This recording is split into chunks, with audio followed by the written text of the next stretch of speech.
The corporations control their world from their skyscraper fortresses, enforcing their rule with armies of cyborg assassins.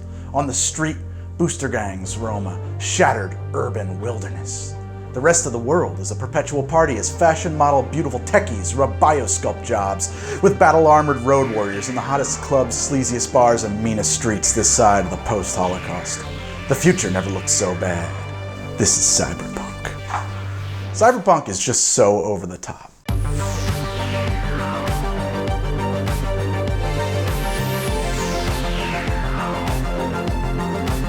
Cyberpunk 2077 is on the way from beloved developer CDProjekt Red, famous for the Witcher series. Cyberpunk 2077 is based on the 1988 original pen and paper role-playing game that was written and developed mainly by Mike Pondsmith. 2077 is going to plunge you deep into Nightcity as V, a character that you're going to customize, and you'll fill in the details there yourself. There have been a few trailers and video releases of game footage, and a surprising number of you have been asking me to recreate a drink we see in that footage. 2 tequila old fashions with a splash of cerveza and a chili garnish. Otherwise known as a Johnny Silverhand, named for the famous dead, or maybe not so dead, Rockerboy of the same name and played by Keanu Reeves in this video game. We have a city to burn.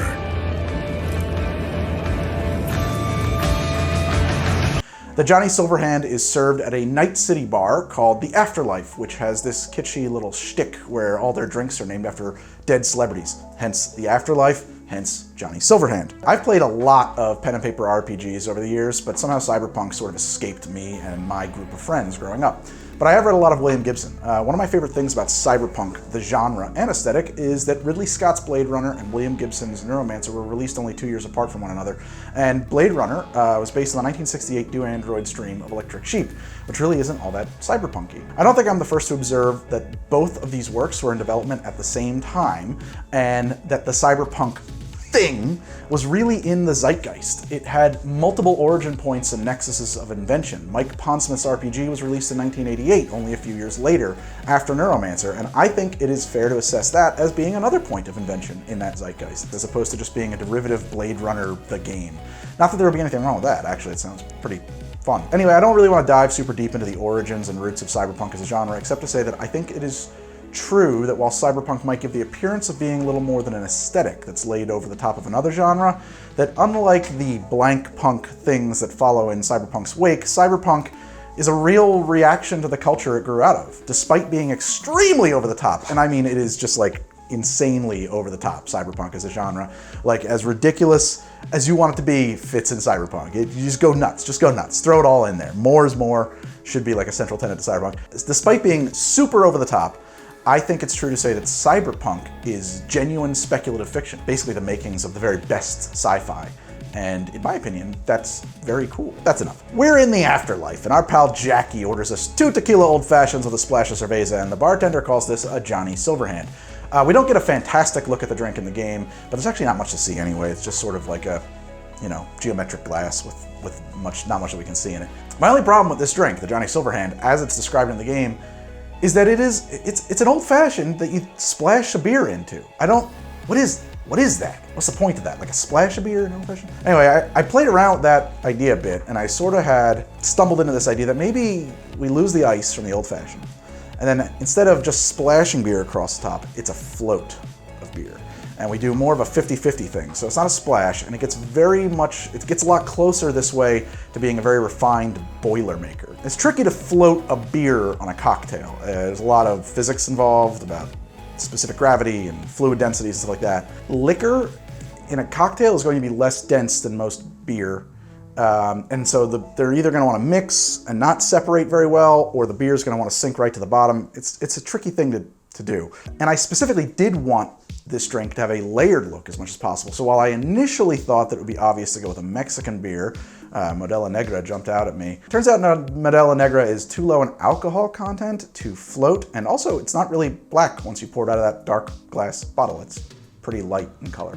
So that ruined the initial plan that I had for a two-tone cocktail. I asked a chemist friend, what do you think I should do here to make this work? And he said, it's tough to say, but look for the driest, highest ABV beer you can find. That might be a really good starting point. So I went to the liquor store. I put on my mask.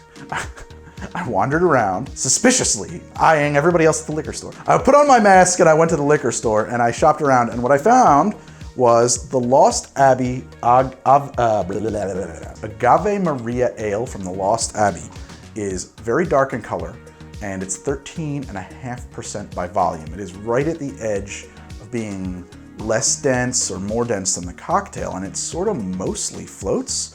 At the very least, when I've played with this before I shot it, I've managed to get a very nice gradient from the bottom to the top.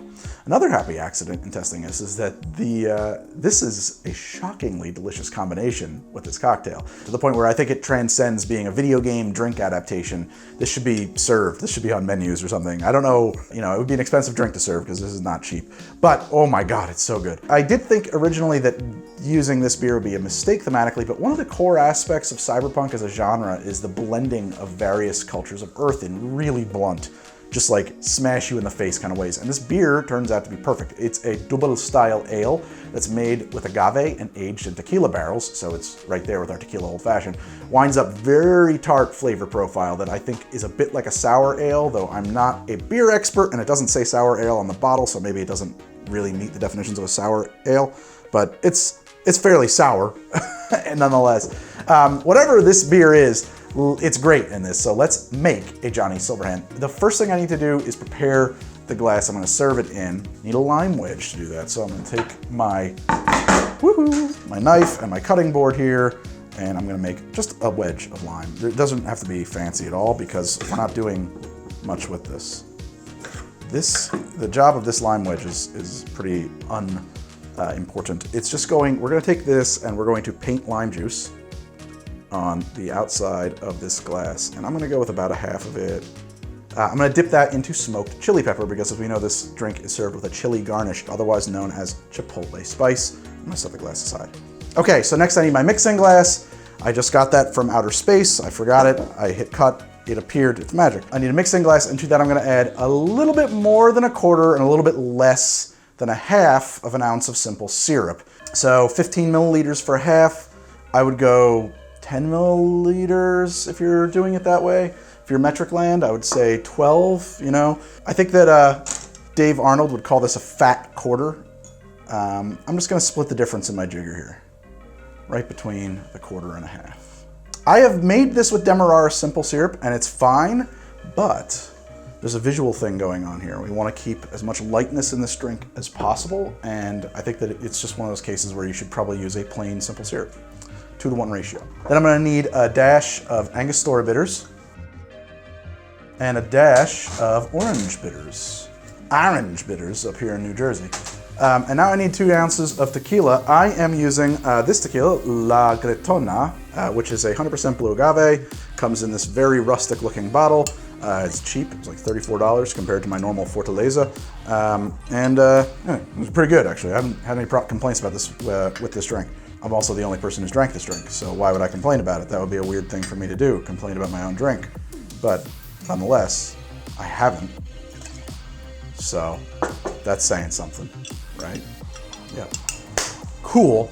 Next thing we need to do is stir this up with some ice. And now I've got a freezer over here. My life is so much better. See that? Great. We're gonna crack some ice straight into here. Boom, boom, boom. Stir that up really well. Normally an old fashioned gets served over a big ice cube. In this case, we're gonna serve it up. I wanna make sure I'm doing all the dilution I might want, all the chilling I might want here in the mixing glass. So this is a case where you might stir this a bit longer than you normally would in old fashioned. Okay, next thing to do, strain this into the prepared glass. It's got this very light pink color from the Angostura bitters. I guess the orange is affecting it as well a bit. This is very fancy beer, so it comes in a champagne thing. With these guys, always point them away from anything you don't want to destroy. Ease the cork out. Done and done. Now, this is the critical phase of this drink. And even though I like to work back here for this, I have to bring it much closer to myself. It's a long reach to do that. So this is critical stuff here. What you want to do is put this at the water level with the back of the spoon up. And now I want to hit the top of my bar spoon here and let it glide down the front of the bar spoon to the water level. And if we're all very lucky, this will sort of float. And by float, I mean, I'm not going to get like a New York sour look here. I'm hoping to get basically a nice gradient from the top to the bottom. And I think we've got it. Yeah, that's the look. Ooh, that's sick. Now, that's it. That is a tequila old-fashioned with a bit more than a splash of cerveza and a chili garnish. The Johnny Silverhand. I did consider that a wedge of lime on this might be a nice addition and certainly would be thematically appropriate, but it's not called for, so I'm going to skip it. Johnny Silverhand, bottoms up. Good God, that's so good. Oh my God, that's so good. It's so many flavors at once. It is the spicy chili and like dark chocolate. Actually, dark chocolate is really dominant up front, and then cherry notes. I hear cherry a lot. People talk about cherry with a sour ale, and this might be a sour ale, so maybe that's where the cherry is coming from. It might also be kind of a flavor memory. I used to work at a machine shop with a bunch of guys who were from Oaxaca, and they would bring in like these dried candied fruits, cherries and stuff like that covered in chili, and it might just sort of remind me of that. That is unreal how good that is. It does taste like a dark chocolate spicy cherry. I'm not exaggerating. That is like, if you had to wrap it up in 3 words, that's what it is, but you can pull it apart. You get the tequila, the agave. If it's smoke, it's not like a Scotch smoke. It's like a very dark, bitter chocolate smoke. And of course, Chipotle is pretty smoky.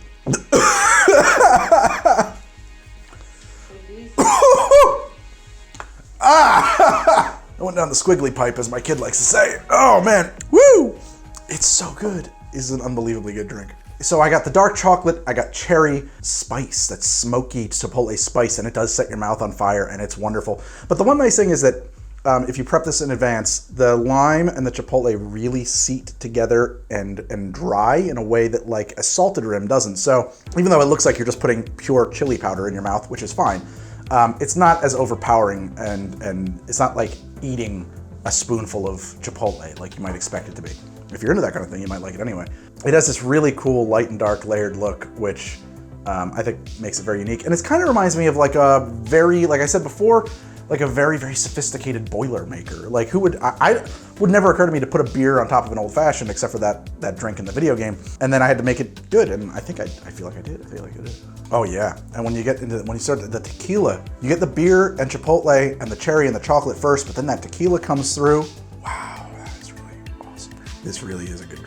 If not for the fact that that is in short supply, this would be something that would be like, I would have one of these every week, I think. This is not, like I said, it's not just a prop drink. This is a genuinely wonderful cocktail. I am not tooting my own horn. I hope you make it yourself. I am deeply impressed by it. It's sweet.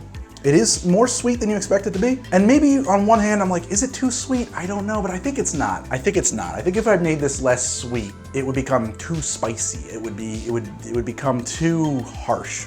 The sugar that's in the old fashioned also, by the way, is changing the density of that portion of the drink to help our beer float. So that's a factor here. If we didn't have that in there, we would probably get more of just a mix and a cloud. I don't think it would taste like cherry, for example. I don't think it would read that way as like a nice, almost like a cherry cordial, but not quite there. I don't think it would read that way without the sugar in there. So I like it this way. I mean, you might shave it back to like a flat 1/4 ounce, not a fat 1/4 ounce. That has a tempo to it. I don't think this is a drink that needs to be much drier than it is. My lips are on fire, but not in a way that I'm not like a spicy foods guy either. Like I'm not one of those people who wants to like, you know, eat the hottest hot wings on earth or anything like that. Unless by any chance you are a booker for hot ones, in which case I do. I love very spicy hot wings. I will go all the way. Well, let me put it this way. I'm not a person who loves jalapeno infused cocktails. I don't really like a spicy cocktail too much. I do love this. This is super duper good. Ooh. And then you get into the tequila more so. It's really fun. You know, hypothetically, you could serve it along, like with the beer, and somebody could, you know, float it back up, top it back up as they go. But on the other hand, if you were running a bar, you could get a champagne cap for this and do a bunch of cocktails off of one of these. So maybe it's not such a, you know, maybe it's not such a profits eater that I think it is. It's like a $16 bottle of beer though. It's like insanely expensive. At least here in New Jersey. It's cherry chocolate spice, agave, tequila. What is the flavor of tequila? I mean, tequila tastes like tequila, you know, it's tequila. I don't know, it's kind of hard to explain. At least for me, maybe I just don't have the words for it. And it's very pretty. It is. Sometimes I feel like sometimes I get it more right than others, and I don't want to gloat about it, but I feel like I got it right here. Okay, we're gonna move on from tasting notes time. Johnny Silverhand, named for the dead but maybe not so dead Rockerboy, played by Keanu Reeves in this upcoming video game. I am on Twitter at How to Drink, and I am on Instagram at How to Drink. Both of those have numbers in the middle of those. I am on Twitch at twitch.tv/Greg from HTD. Been playing a lot of Dungeons and Dragons on there at Thursday nights, 9 p.m. Eastern time. You know, maybe I should do like a Cyberpunk 2021 shot. There's Cyberpunk Red is coming out too at some point, but I don't think it's out yet. I've never played Cyberpunk. It might be really fun to do that. I don't usually get too excited about video games, but I am dying to play Cyberpunk 2077. So if CDProjekt Red wants to like hook me up with an advanced copy to test out on my stream or something, that'd be cool. We could do something with that, you know. I love you, and you love me, and we are a happy family. Ta-da! I don't know why I said that. And that's How to Drink. So stay frosty out there, street samurais and net runners and deck jockeys and cyberspace cowboys and all of that. And if you liked this episode, I hope that you will watch some more of my show. I've done a lot of video game drinks. I've done a lot of role-playing game drinks, actually. So, you know, maybe check out my my episode where I did Dungeons & Dragons drinks. Check out the Witcher cocktails that I made if you're a big CDProjekt Red fan. That'd be great. Just, like, watch more of my show. I need you to do that. The world needs you to do that. Make the world a better place by doing that. That would be wonderful for you and me and my child. That would be great.